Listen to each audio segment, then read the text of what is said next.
He built the biggest retail empire in history. But his entire fortune started with a crushing betrayal that nearly destroyed him. Meet Sam Walton. It's 1962. He is 44 years old, standing on the edge of a new gamble. Sam is no rookie. He's already a successful retailer.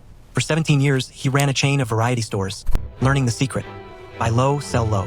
But what Sam and his brother Bud didn't know was that his rivals, like Ben Franklin, would never back his radical idea for discount stores in small rural towns. They told him it was a foolish concept that would fail in a year. However, Sam wasn't just driven by money. He was haunted by a past theft that had robbed him of his very first success. 15 years earlier, Sam was in Newport, Arkansas. He had taken a failing Ben Franklin franchise and turned it into a gold mine, quadrupling sales to an astounding $250,000 a year. He was the most successful variety store operator in the region. But his landlord, P.K. Holmes, watching Sam's triumph, decided he wanted the profits for himself.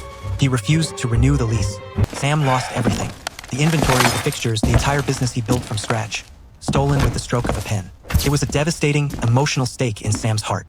He vowed never to be vulnerable to betrayal again.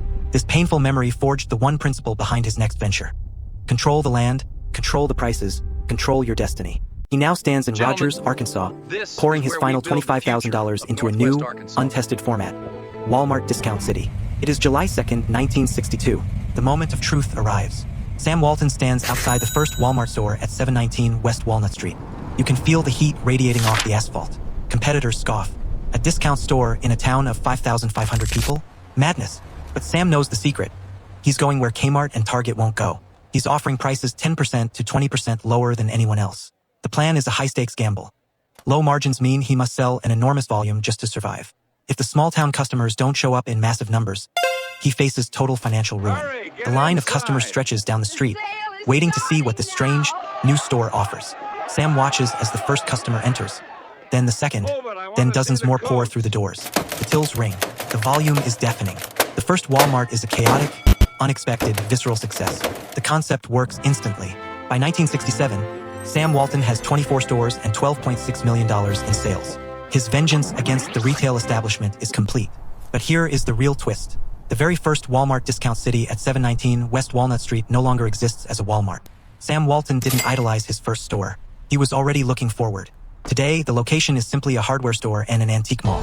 It was closed down and replaced by a bigger, better store number one just blocks away. He proved the concept, took the lesson from the betrayal, and then discarded the original building, demonstrating that the future of retail was not a place, but a system. That single store became a $500 billion company. But the story of how Sam Walton used one ruthless competitor's hidden secret to destroy Kmart, that's the real story. Part 2 coming. Subscribe to @GlobalFirst to find out.